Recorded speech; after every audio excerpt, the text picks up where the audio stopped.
जय हिंद, नमस्कार साथियों। स्वागत है आप सभी लोगों का हमारे एक और नई वीडियो में। और आज की इस वीडियो में मैं आप सभी लोगों से बात करने वाला हूं बहुत ही खास। और ख़ास बात यह है दोस्तों कि बिहार के अंदर विधानसभा सचिवालय की फाइनली वैकेंसी निकल करके आ चुकी है। जी हाँ दोस्तों, एक बार फिर से मैं बता देना चाहता हूँ आप सभी लोगों को कि बिहार के अंदर विधानसभा सचिवालय के अंदर ये वैकेंसी निकल करके आ चुकी है। ये 4 प्रकार की वैकेंसी लेकर के आई है दोस्तों। और 4 प्रकार की वैकेंसी के बारे में हम लोग जानेंगे फुल डिटेल कि आखिर इसकी क्या है टोटल नंबर ऑफ वैकेंसी, इसकी एज लिमिट क्राइटेरिया क्या रखा गया है, इसमें फिजिकल स्टैंडर्ड टेस्ट है या फिर नहीं है, और इसकी एजुकेशन एंड क्वालिफिकेशन एलिजिबिलिटी क्या मांग रहा है। इस बार कैटेगरी वाइज जो वैकेंसी बांटा गया है वो कितना कितना बांटा गया है दोस्तों, इन सभी चीज़ों के बारे में डिस्कस करने वाले हैं आज की इस वीडियो में। तो वीडियो के लास्ट तक बने रहिएगा। चलिए ज़्यादा देर नहीं करते वीडियो को शुरू करते हैं। दोस्तों, जैसा कि मैं बता देना चाहता हूं आप सभी लोगों को एक बार फिर से कि बिहार विधानसभा सचिवालय जो कि driver, security guard, office attendant, data entry operator जिसको शॉर्ट में बोलते हैं डीईओ की रिक्रूटमेंट निकल करके आ चुकी है 2023 के अंदर। जी हाँ दोस्तों, बात करते हैं इसके पोस्ट डेट एंड अपडेट की। तो 29 दिसंबर 2023 को ये वैकेंसी निकल करके आई है दोस्तों। ठीक है दोस्तों, और ये कितने प्रकार की पोस्ट है दोस्तों, यहाँ पे हम लोग बात कर लेते हैं कि जो पोस्ट नेम की यदि बात करें हम लोग तो पहला है ड्राइवर की पोस्ट, दूसरा सिक्योरिटी गार्ड की पोस्ट, तीसरा बात करें ऑफिस अटेंडेंट की पोस्ट है, 4 की बात करें डाटा एंट्री ऑपरेटर की पोस्ट है जिसको हम लोग शॉर्ट में बोलते हैं डीईओ, डाटा एंट्री ऑपरेटर जिसको हम लोग शॉर्ट में बोलते हैं दोस्तों। ये बहुत ही ज़बरदस्त वैकेंसी निकल करके आई हुई है। यदि पोस्ट की बात करें कि टोटल कितनी पोस्ट है तो टोटल नंबर ऑफ वैकेंसी की यहाँ पे बात की गई है तो 183 यहाँ पे पोस्ट रखे गए हैं दोस्तों।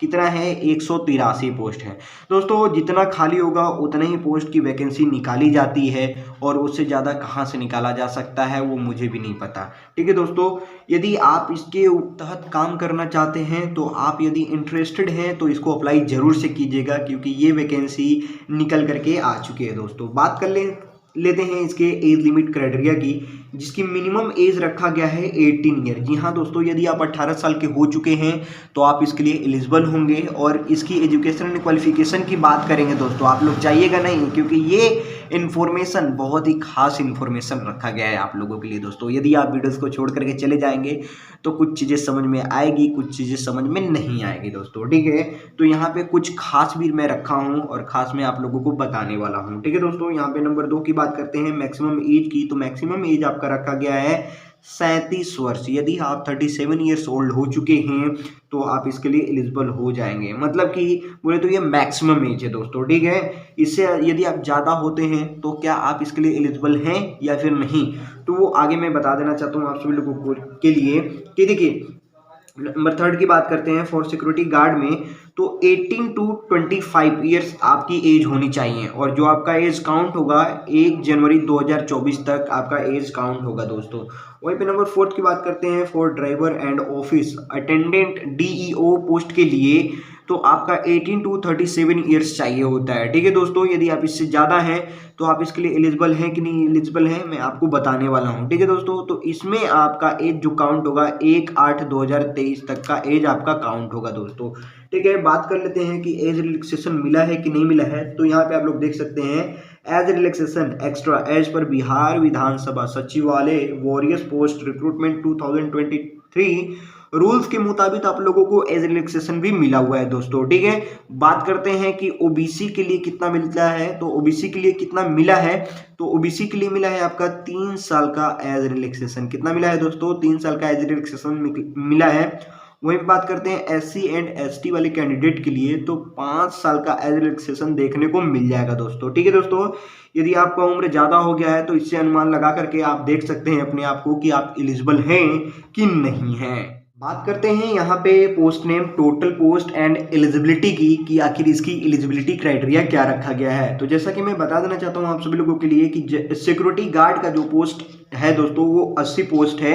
और इसकी एलिजिबिलिटी की बात करें यानी योग्यता की बात करें तो पास्ट आपका 10+2 इंटरमीडिएट कंप्लीट होना चाहिए, जो कि किसी भी रिकॉग्नाइज्ड बोर्ड इन इंडिया किसी भी बोर्ड से यदि आपका कंप्लीट है तो आप इसके लिए एलिजिबल हैं दोस्तों। इससे ये पता चलता है कि आप किसी भी राज्य से हों, बिहार के अलावा अगर किसी भी राज्य से हैं तो भी आप इसके लिए एलिजिबल होंगे। ठीक है दोस्तों, ये खास करके बिहार के लिए ही नहीं है बल्कि सभी राज्यों के लिए ये बनाया गया है दोस्तों। ठीक है, बात करते हैं कि डाटा एंट्री ऑपरेटर के लिए कितना पोस्ट है, तो 40 पोस्ट इसके लिए है। और इसकी बात करें तो 10+2 आपका इंटरमीडिएट कंप्लीट होना चाहिए। Exam in any recognised board in India, Bharat के किसी भी बोर्ड से अगर आपका 10+2 कंप्लीट है तो आप इसके लिए एलिजिबल होंगे। साथ ही साथ दोस्तों 8000 पर आवर्स की डिप्रेशन की टाइपिंग स्पीड ऑन कंप्यूटर भी आपका कंप्लीट होना चाहिए। यदि आपका इतना स्पीड है तो आप इसके लिए एलिजिबल हो जाएंगे दोस्तों। ठीक है, बात करते हैं नंबर 3 की। ड्राइवर के लिए जो रखा गया है पोस्ट वो 9 टोटल पोस्ट है दोस्तों। और इसकी एलिजिबिलिटी की बात करते हैं तो क्लास 10th केवल 10वीं पास होना जरूरी है दोस्तों। और साथ ही साथ valid LMB and HMB driving licence भी आपका बना रहना चाहिए, तभी जाकर के आप इसके लिए एलिजिबल हो पाएंगे, अन्यथा आप इसके लिए एलिजिबल नहीं होंगे दोस्तों। तो यदि अभी अब तक आप लोगों का LMB एंड HMB नहीं बना है तो आप कृपया करके जा करके बनवा लीजिए। ठीक है दोस्तों, नंबर 4 की बात करते हैं। यहाँ पे ऑफिस अटेंडेंट के लिए जो रखा गया है 54 टोटल पोस्ट रखा गया है। इसकी योग्यता की बात करें तो क्लास 10 आपका पास होना चाहिए, यानी मैट्रिक एग्जाम पास यदि हैं आप लोग तो आप इसके लिए एलिजिबल हो जाएंगे किसी भी बोर्ड से दोस्तों। भारत के अंदर किसी भी बोर्ड से यदि आप क्लास 10वीं पास हैं तो आप इसके लिए एलिजिबल होंगे दोस्तों। ठीक है दोस्तों, चलिए बात कर लेते हैं कैटेगरी वाइज वैकेंसी की, कि कैटेगरी वाइज किस कैटेगरी में कितना वैकेंसी को रखा गया है, यानी कितना टोटल पोस्ट रखा गया है दोस्तों। ठीक है दोस्तों, यहाँ पे आप लोग ध्यान दीजिए, ये पोस्ट है UR के लिए, EWS के लिए, BC के लिए, EBC के लिए, BC फीमेल, SC ST यानी और टोटल कितने कितने पोस्ट रखे गए हैं दोस्तों। तो जैसा कि मैं बता देना चाहता हूं आप सभी लोगों के लिए कि सिक्योरिटी गार्ड के लिए जो UR में रखा गया है 6 पोस्ट, EWS के लिए रखा गया है 8 पोस्ट, BC के लिए 19, EBC के लिए 25 और BC फीमेल के लिए नॉट एप्लीकेबल, SC के लिए 20, ST के लिए 2 और टोटल पोस्ट की बात करें यहाँ पे तो 80 टोटल पोस्ट है दोस्तों। बात करते हैं डाटा एंट्री ऑपरेटर के लिए, तो डाटा एंट्री ऑपरेटर के लिए जो रखा गया है दोस्तों यहाँ पे वो है UR में 11 पोस्ट दोस्तों। यहाँ पे थोड़ा लाइनिंग खींचने में मैं थोड़ा सा गड़बड़ी कर दिया हूँ, यहाँ तक आपका होगा। ठीक है दोस्तों, डाटा एंट्री ऑपरेटर के लिए UR में रखा गया है 11, EWS में रखा गया है 4, BC में रखा गया है 7, EBC में रखा गया है 9, BC फीमेल के लिए नॉट एप्लीकेबल, SC के लिए रखा गया है 8, ST के लिए रखा गया है 1 और टोटल पोस्ट की बात करें तो 40 टोटल पोस्ट है दोस्तों। वहीं पे बात करते हैं ड्राइवर पोस्ट के लिए, UR में है 1 भी नहीं पोस्ट, यानी 0 पोस्ट है। EBC में रखा गया है 1 पोस्ट, BC में रखा गया है 2, EBC में रखा गया है 4, BC फीमेल के लिए रखा गया है नॉट एप्लीकेबल। ठीक है दोस्तों, यानी कि इसमें एक भी वैकेंसी नहीं है दोस्तों, जैसा कि आप देख सकते हैं। SC में रखा गया है 2, ST में रखा गया है 0, यानी कि एक भी नहीं। टोटल पोस्ट की बात करें तो टोटल 9 ड्राइवर की पोस्ट रखी गई है दोस्तों। बात करते हैं last one of the list यहाँ पे ऑफिस अटेंडेंट के लिए, तो यहाँ पे UR में रखा गया है 1 भी नहीं, EWS में रखा गया है 2, BC में रखा गया है 15 और EBC में रखा गया है 20, BC फीमेल के लिए नॉट एप्लीकेबल, SC में रखा गया है 14 और ST में रखा गया है 3। टोटल पोस्ट की बात करें यहाँ पे तो 54 टोटल पोस्ट है।